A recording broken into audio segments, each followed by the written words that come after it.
안녕하세요. 저는 30대 중반의 돌싱남입니다. 저는 진짜 행복하게 결혼 생활을 즐기고 있었고, 이제 행복한 일만 남았다고 생각했을 때 정말 날벼락 같은 일을 당했습니다. 아마 제가 왜 이혼을 해야만 했는지에 대해 여러분들이 듣게 되신다면 정말 뒤로 넘어가는 듯한 기분을 느끼실 수 있을 것 같아요.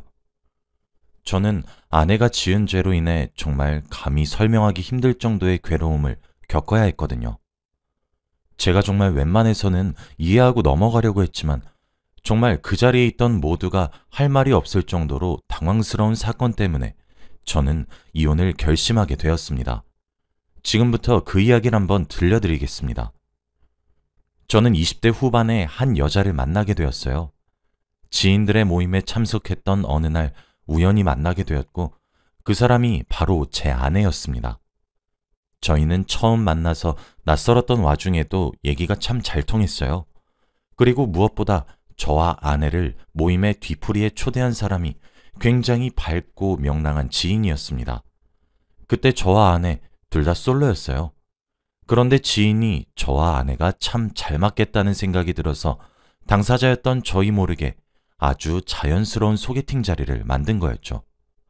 아내와는 통하는 부분도 많았어요.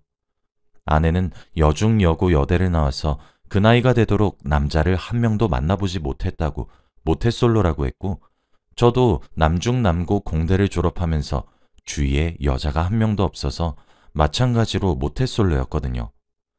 그래서 그런지 저는 아내와의 연애가 매우 즐거웠고 보람찼습니다.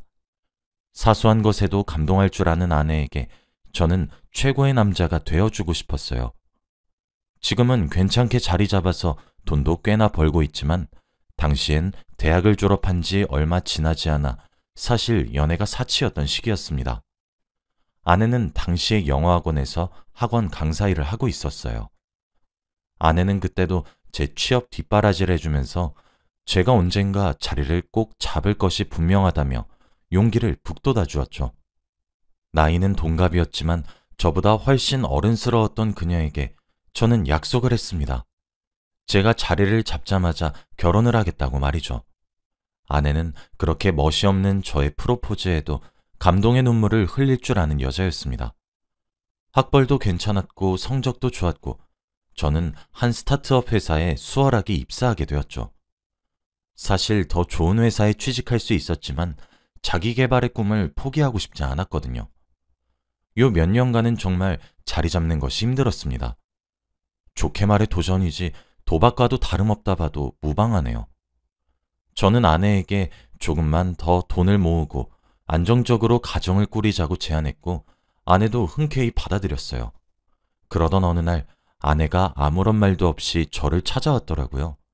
반가워서 한달음에 마중을 갔는데 아내는 저를 보자마자 눈물을 줄줄 흘렸습니다. 너무 놀라 무슨 일이냐는 제 말에 아내는 임신했다는 사실을 제게 고백하더군요. 얼떨떨했고 놀랐지만 그 후에 밀려온 감정들은 전부 기쁨이었어요. 아내를 얼싸안고 덩실덩실 춤을 추고 싶었죠. 아내에게 왜 우냐고, 당연히 나랑 결혼할 생각인 거 아니었냐며 어르고 달래니까 아내는 제가 아직 자리를 잡지 못해서 지우자고 할까봐 겁이 났었다며 그때부터는 또 안심이 된다고 펑펑 울더라고요. 우는 모습도 어찌나 이쁘고 사랑스러웠는지 모릅니다. 우린 그렇게 결혼 준비를 하게 되었어요. 거의 혼수가 아기와 다름이 없었죠.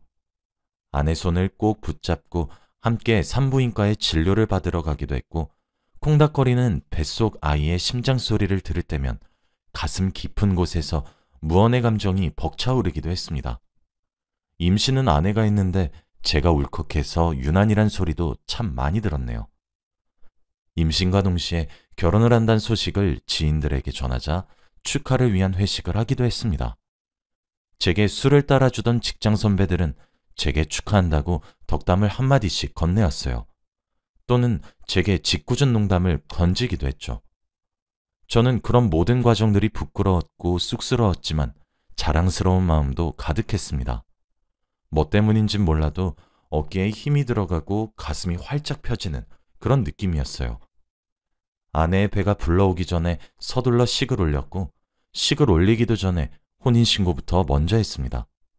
저희 두 사람은 많은 사람들의 환호와 축하 속에서 결혼식을 무사히 끝낼 수 있었어요.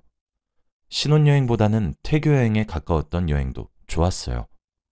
밤마다 서서히 불러오는 배에 대고 인사를 건넸고 쇼핑을 하러 가거나 장을 보러 가다가도 육아용품 코너가 보이면 발길이 떨어지질 않았어요. 그렇게 하나씩 사 모으다 보니 아기 방을 하나 꾸밀 정도로 물품을 사게 되었죠. 산부인과에서 산책을 권해서 저는 밤마다 아내와 손을 잡고 근처 공원을 거닐었습니다. 어느 여름날이었는데 아내와 쭈쭈바를 하나씩 입에 물고 걷다가 배드민턴을 치는 부자를 보게 되었어요. 그 모습을 보며 나도 아들과 배드민턴도 치고 축구도 하고 함께 야구장도 가야지 하며 상상도 했고, 와, 만약 딸이면 어떡하지? 시집 보내기 싫을 것 같은데 라며 기분 좋은 상상도 했어요. 그런 얘기를 꺼낼 때면 아내는 제 어깨를 툭툭 치며 벌써 김칫국부터 마신다고 활짝 웃더군요. 주위에서도 제가 유난이란 말을 종종 했고 저는 그 말을 들을 때면 훈장이라도 받은 듯 더 유난스럽게 행동했습니다. 귀한 몸인 아내를 거의 업고 다니다시피 해서 처가댁과 저희 본가에서 손가락질 당하며 집안 어른들께 놀림받기도 했어요. 어느 정도였냐면 아내가 입덧을 했는데 저도 함께 입덧을 하게 되었었거든요. 그렇게 아이를 품은 지 10달이 지났습니다. 초음파를 통해 뱃속에 품은 아이가 딸이란 소식도 알게 되었죠. 주위에서 예비 딸 바보라 짓궂게 놀렸어도 제 입은 귀까지 찢어져 있었습니다. 출산날이 되었고 양가의 경사와도 같은 행사였어요. 병원에는 처가댁 어른들과 저희 부모님까지 가릴 것 없이 온 가족이 옹기종기 모였습니다. 아내의 출산이 임박했다는 소식에 전부 병원으로 달려온 것이었죠. 모두가 제 아내의 출산 성공 소식만을 기다렸습니다. 그런데 아내는 첫 출산이기도 해서 그런지 무척 긴장했던 모양이었나 봐요. 출산 과정에서 호흡이 고르지 않고 숨을 제대로 쉬지 못한다며 보호자인 남편분은 빨리 출산실로 들어오라고 하더군요. 저는 그 말에 사색이 된 채 정말 뛰어들어가서 출산실로 들어가 눈물을 흘리면서 제정신을 차리지도 못하는 아내의 얼굴을 그저 쓰다듬으며 조금만 힘내라고 응원을 해주었고 손을 꼭 잡아주었습니다. 제가 들어가고 나서 얼마나 시간이 흘렀을까? 아내는 딸을 무사히 출산하는 데에 성공했어요.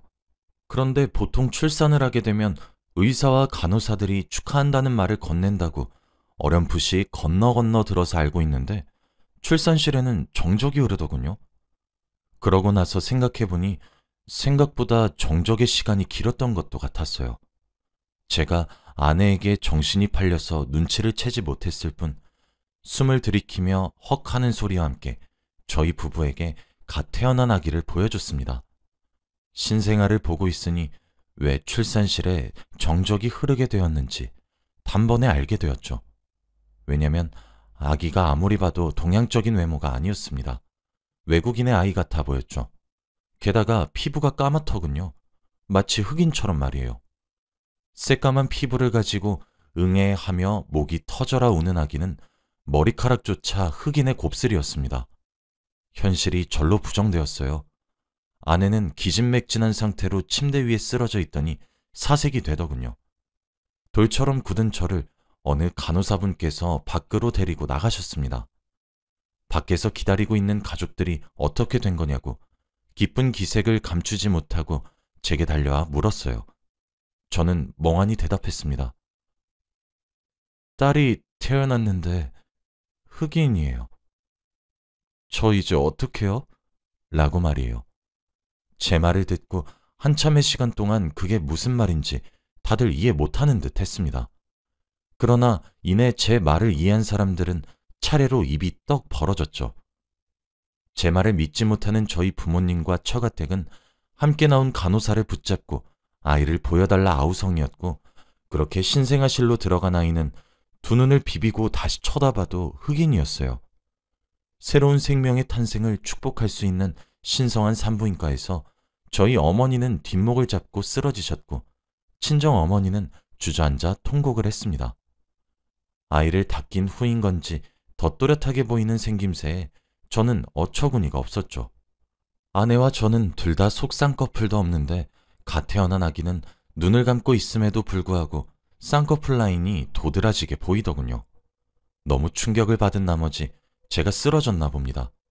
눈을 뜨니 병원 천장이 보이더군요. 저는 자리에서 일어나 꽂혀있는 링거를 무작정 빼고 아내가 누워있는 병실로 찾아갔어요.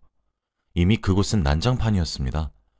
저희 부모님은 온갖 욕을 하고 있었고 처가댁은 출산 후 누워있는 딸에게 뭐라 하지도, 그렇다고 저희 부모님을 말리시지도 못하고 있었죠.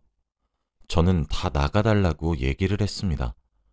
저희 가족들은 커다란 한숨을 쉬고 병실을 나갔고 아내의 가족들은 저와 눈을 마주치지도 못하더군요. 아내와 단둘이서 이야기를 하기 위해 가까이 다가갔어요. 아내는 출산한 지 얼마 되지 않아 성취하는 몸으로 벌떡 일어나 침대 위에서 무릎을 꿇더군요. 그리고 손을 싹싹 빌면서 눈물을 흘리기 시작했습니다. 저는 아무런 대꾸도 하지 않고 아내가 울음을 그치기를 기다렸죠. 한참을 기다리니 흐느낌 소리가 점차 잦아들더군요. 저는 아이의 아빠가 누구냐고 물었습니다. 아내는 처음에 바로 대답하지 않았고 그저 눈물을 흘리기만 할 뿐이었죠. 저는 사실 제가 아내에게 화를 낼 줄 알았습니다. 하지만 막상 그 상황에 놓이니 사람이 오히려 차분해지더군요. 아내를 계속 설득했습니다. 아이 아빠를 알아야 너도 양육비를 받고 키울 수 있지 않냐. 뭐 그런 식으로 말이에요. 아내는 제 말에 대꾸하지 않고 손으로 얼굴을 가린 채 눈물만 흘리더군요. 참 그 모습이 제게 가증스럽기 짝이 없어 보였어요. 제 입에서 이혼이란 단어가 언급되고 나서야 아내는 제게 말을 꺼내기 시작했습니다. 저는 그런 아내에게 설명을 요구했어요. 지금이 마지막으로 솔직할 수 있는 기회란 사실도 알려주었죠. 아내의 말은 이러했습니다. 아내가 먼저 사회생활을 시작하면서 제게 지겨워졌던 시기가 온 적이 있다고 하더라고요. 자신의 다른 친구들은 돈도 잘 벌고 부유한 남자친구들을 만나고 때 되면 드라이브에 기념일마다 비싼 음식에 그렇게 풍족한 연애를 하고 있는데 현실에서는 제 뒷바라지나 하고 있는 게 솔직한 심정으로 싫었답니다. 그래서 바람을 폈다고 해요. 같은 학원에서 일을 하고 있었던 원어민 선생님과 말이죠. 그 원어민 선생님이 흑인이었던 겁니다. 어차피 진지하게 만나고자 하는 생각도 없었고 둘이서 가벼운 관계로 끝내자고 합의까지 했던 모양이더군요. 아내는 저를 만나는 시간에는 제게 온 관심을 쏟았지만 저를 만나지 않았던 순간에 바람을 폈던 거였죠. 당연히 그 원어민 선생님과의 관계 또한 진전되었고 그러던 어느 날 덜컥 임신이 되어버린 것이었어요. 병원에서 임신 주차를 듣고 곰곰이 생각해보니 그 시기에 저와 그 원어민 선생님 둘 다와 사랑을 나누었다는 것을 알게 되었고 아내는 결정을 해야만 했습니다. 사실 아이를 지을 수도 있었지만 아내도 그때 나이가 결혼 정년기였기 때문에 아이를 가졌다는 이유로 결혼을 하려고 했었던 것이었겠죠. 아내는 원어민 강사와 저 사이에서 결정을 해야 했어요. 먼 나라인 외국인은 아닐 거라 생각하고 저를 선택했죠. 하긴 초음파로는 뱃속 태아의 피부색까지는 알 수 없을 테니. 당연히 저는 아내에게 이혼을 통보했습니다. 아내도 그런 제 주장에 할 말이 없었겠죠. 그래도 한때는 전부를 줘도 아깝지 않다 생각했을 정도로 사랑했던 여자라 소송까지 가고 싶지 않았습니다. 소송까지 가지 말고 조용히 이혼하자는 제 말에 아내도 결국 이혼 서류에 도장을 찍었어요. 하긴 소송까지 가봤자 태어난 아이가 증거와 다름없으니 아내도 그게 현명한 판단이었겠죠. 아내에게 위자료도 요구하지 않았습니다. 저희 가족들은 그런 제게 물러터졌다고 쓴소리를 했지만 제 딴에는 아내를 향한 마지막 배려와 다름없었습니다. 저와 아내는 그렇게 이혼을 했어요. 아내와 정말 서류상 남남이 되었던 날 제게 아내의 남동생이 연락을 해왔더군요. 죄송하다고 말이에요. 아내의 남동생과도 참 추억이 많았고 제게 정말 친동생과도 같은 존재였는데 참 씁쓸했습니다. 제 이혼 소식은 회사에도 알려졌어요. 제가 유난스레 아내를 위했던 사람이라 회사 식구들 모두가 출산에 대해 물어봤거든요. 이혼까지 한 마당에 숨길 수도 없어 솔직히 말을 해주게 되었습니다. 동정어린 시선을 받아보니 그것도 할 짓이 못 되는 것 같았죠. 그렇게 저는 제 일상으로 서서히 돌아가기 위해 정말 노력했어요. 지금은 이렇게 제 과거를 담담하게 이야기할 정도로 무뎌졌지만 그 당시엔 매일 밤 불면증에 시달리며 잠도 제대로 못 자고 너무 힘들어 했었죠. 일에 매달려서 거의 회사에서 살다시피 했을 정도였습니다. 오죽하면 회사 사람들이 제 손에 억지로 휴가를 쥐어줄 정도였죠.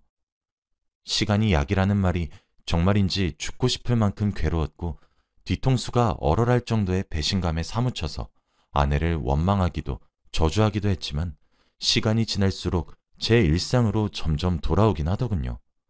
거지 같은 처지에 있으면서도 배가 고파 밥을 먹는 것과 같은 느낌이었죠. 슬픔과 배신의 감정을 일하는 것으로 풀었기 때문인지 저희 회사도 점점 크게 성장을 하게 되었습니다. 작게 시작한 사업은 어느덧 규모가 어느 정도 있는 회사가 되었거든요. 성공과 동시에 절 따라온 것은 돈이었어요. 그러다 보니 제게도 새로운 여자친구가 생겼고 지금 만나고 있습니다.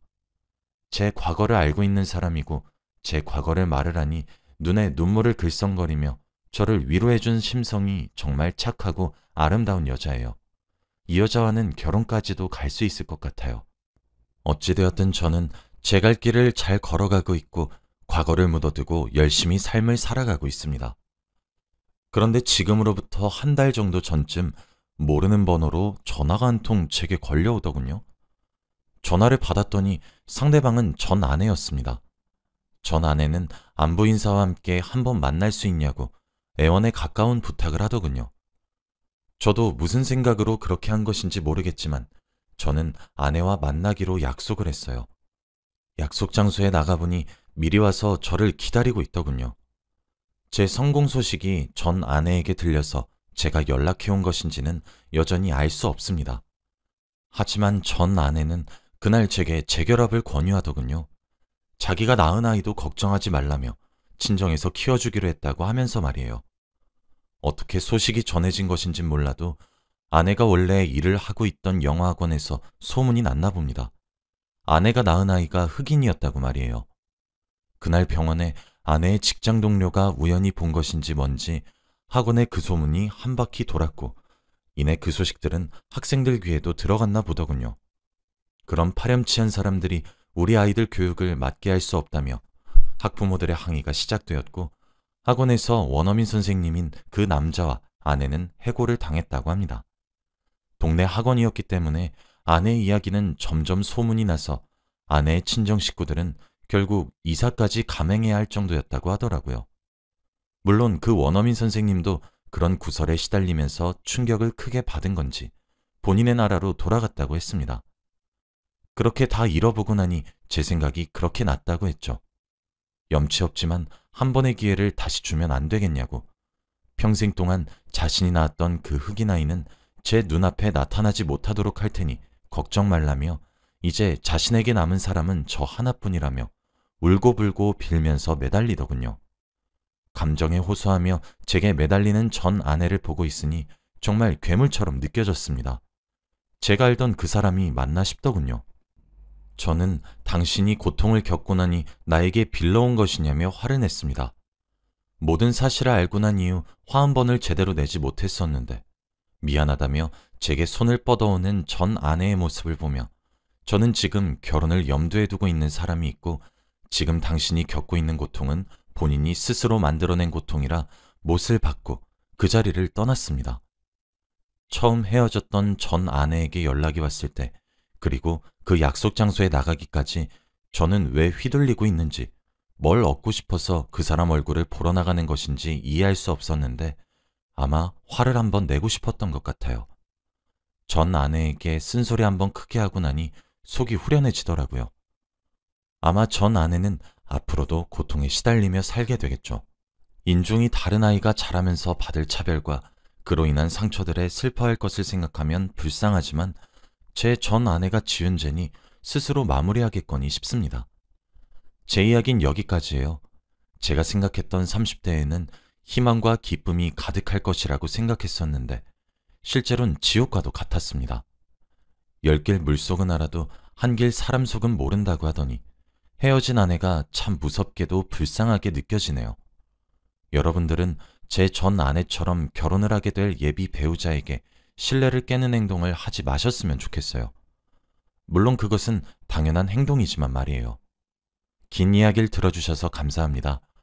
혹시라도 저처럼 기가 막힐 정도의 커다란 충격을 겪으신 분들도 꼭 힘을 내시길 바라며 본인을 위한 삶을 살려고 노력하시길 바랍니다. 시간이 약이란 말은 정말이었거든요. 감사합니다.